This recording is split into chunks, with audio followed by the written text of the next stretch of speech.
दिव्य वस्त्र धारण की है, जो दिगंबर है, ऐसी पार्वती जी शिव जी को मैं प्रणाम करता हूँ। रमणीय कैलाश पर्वत के शिखर पर बैठी हुई पार्वती जी कहती हैं कि हे रमणीय कैलाश पर्वत के शिखर पर बैठी हुई पार्वती जी कहती हैं कि महेश्वर, हमें गुप्त व्रत या पूजन बतलाइए जो सब धर्मों में सरल हो, मुझे परिश्रम कम करना पड़े लेकिन फल अधिक मिले। हे नाथ, यदि मुझ पर प्रसन्न हो तो वह विधान बतलाइए। हे प्रभु, किस तप व्रत दान आदि मध्य अंत रहित जैसे महाप्रभु हमको प्राप्त हुए हैं। शिव जी बोले कि हे देवी सुनो, मैं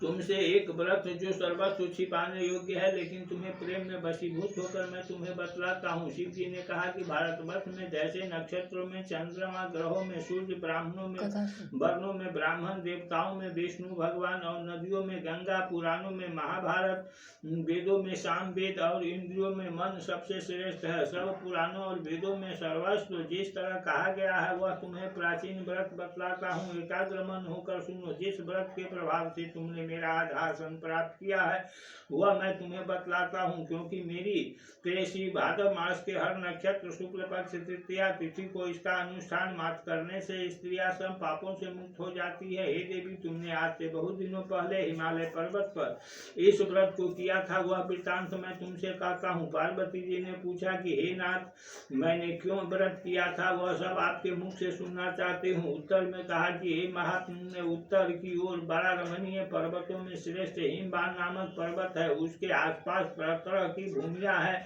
और तरह तरह के उस पर वृक्ष लगे हुए हैं। नाना प्रकार के पक्षी, अनेक प्रकार के पशु उस पर निवास करते हैं। वहां पहुंचकर गंधर्व के साथ बहुत से देवता सिद्ध आचरण कर पक्षीगण सर्वदा प्रसन्न मन से घूमते रहते हैं और अप्सराएं नाचती रहती है। उस पर्वत के कितने शिखर ऐसे हैं जिसमें स्फटिक और रत्न और वैदिक मणि की खाने भरी हुई है। यह पर्वत ऊंचा तो इतना अधिक है कि मित्र की घर की समान समझकर आकाश को स्पर्श किए रहता है। उसके समस्त शिखर सदैव हिम और बर्फ से आच्छादित रहते हैं।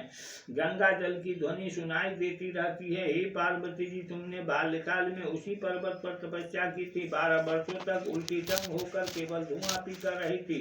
14 वर्षों तक सूखे पत्ते खाकर के रही थी। माघ मास के दोपहरिया में जल में बैठी रहती थी। वैशाख की दोपहरिया में पंचाग्नि से तापती रहती थी। श्रावण के महीने में जल बरसता तो भूखी प्यासी रहकर मैदान में बैठी रहती थी। तुम्हारे पिता ने इस कष्ट को सहन को देखकर बड़ी दुखी हुए।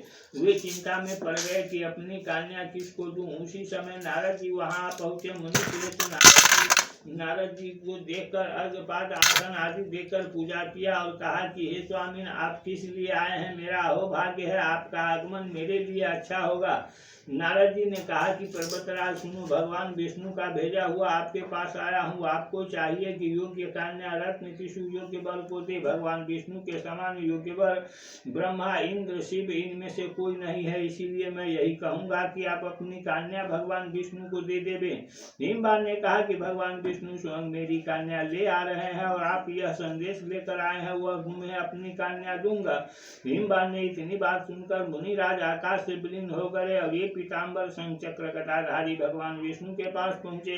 वहां हाथ जोड़कर के नारद जी ने भगवान विष्णु से कहा कि हे देव सुनिए, मैंने आपसे विवाह पक्का कर दिया है। उधर हिमवान ने पार्वती जी के पास जाकर कहा कि हे पुत्री, मैंने तुम्हें भगवान विष्णु को दे डाली है। तब वह पिता की बात सुनकर बिना उत्तर दिए हुए अपनी सखी के घर चली गई और वह जमीन पर पड़कर